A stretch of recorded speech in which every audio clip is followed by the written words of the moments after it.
No doubt. And speaking of cleaner football and situational football, let's go to the other big game of the weekend, Green Bay at Minnesota. And it ends up being a 2-point game. And there were some situations, some plays in there, Rodney, that, again, you just shake your head. We'll go to the end of the first half of that game. Minnesota's driving. Green Bay stops them. They got to kick a 55-yard field goal, and it's no good. But Edgerrin Cooper is lined up offside. And what are you thinking as a defensive player there? You had to be going crazy watching that.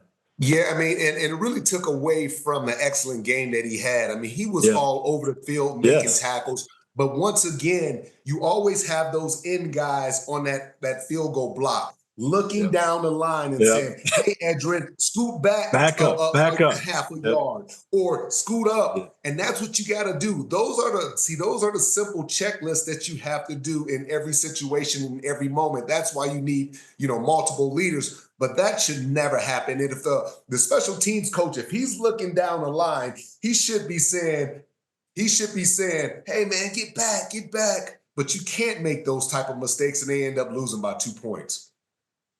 Yes, and so you give them another kick. He makes the kick. That's just 3 points that you gifted them, and then you lose the game by 2 points. That hurts.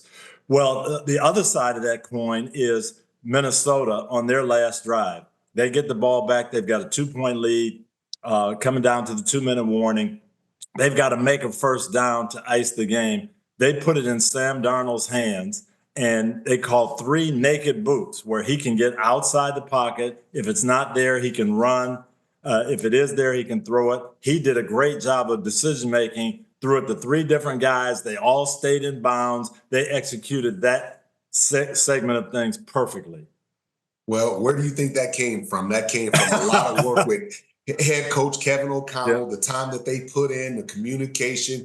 And once again, Kevin O'Connell was drafted by the Patriots. So Bill Belichick drafted this guy. I was going to hit that. So a lot of emphasis on situational football, those moments. And coach, you can practice for 2 hours if you want, if you're a professional team. But what I love about it is practicing those situations, because the more you're in those situations, the less nervous you become. Now it becomes like second nature for you. It's no big deal. You don't get nervous. You don't get overwhelmed by the moment. Yep. And Coach O'Connell playing for Coach Belichick, I promise you, he was on the headset to Sam Darnold. Hey, Sam, you're going to be outside the pocket. If it's there, take it. If not, stay in bounds and run. Tell those guys not to go out of bounds. Tell them no penalties. We've got to just execute this. You can just imagine what you're hearing, because you heard it for years with Coach B. And just the confidence that they have in the quarterback, to Sam Darnold, to be able to do that. He's a big athletic guy, so putting it in his hands, getting him out there against the defender. Now he can throw it out of bounds. He can run. He can throw it to one of his guys. And I thought Sam Darnold, just excellent decision-making, spreading the ball around when they overloaded and they were trying to take Justin Jefferson away, and just the patience of Coach O'Connell running the ball, passing it, screens. He's a heck of a play caller. He really is. And I thought he did a great job. As you say, their whole focus was on taking away Jefferson. And for the first 3 quarters, it was, okay, I'll get Naylor involved. I'll get Addison. Here's a ball we'll use the tight end. Don't worry about it, Sam. Eventually, we're going to get the ball to Justin. You just keep following your reads. We're going to move it. And I thought Darnold was outstanding. But a lot of that, as you say, goes to coaching and play calling. And Coach, I was excited about Justin Jefferson. He's your leader. He's your $100 million guy. And his attitude never changed. So when you're watching him play, you don't know if he has 0 catches or you don't know if he has 10 catches. And that's the beautiful thing about the spirit of Justin Jefferson. He's all about team. It's not just about him and his numbers. And he'll do anything it takes for that team to win. And I was really proud of just the attitude that he had early in the game.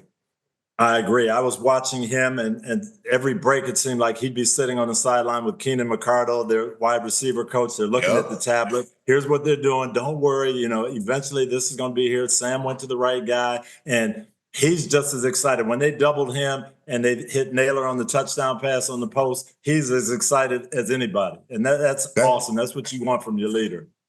Absolutely, coach. And I tell you, man, it goes a long way in the playoffs when you're getting these guys these valuable repetitions. They're catching meaningful passes. Now you get into that divisional game, the wild card game, or whatever, and hey, they're ready to play. Yep. Well, let's turn from there and look at who's eating good in the neighborhood, sponsored by Applebee's. But before we get to that, here's the playoff picture in the division. And you talk about mistakes, Rodney, and little details. Okay, Green Bay, you line up offside on a field goal, you lose the game, and it drops you from 6 to 7. Doesn't seem like a big deal, but the way this is set up now, if you'd have won that game, you would be going to play the Rams. Instead, you lost, and now you're going to play Philadelphia. Totally different picture just with one mistake.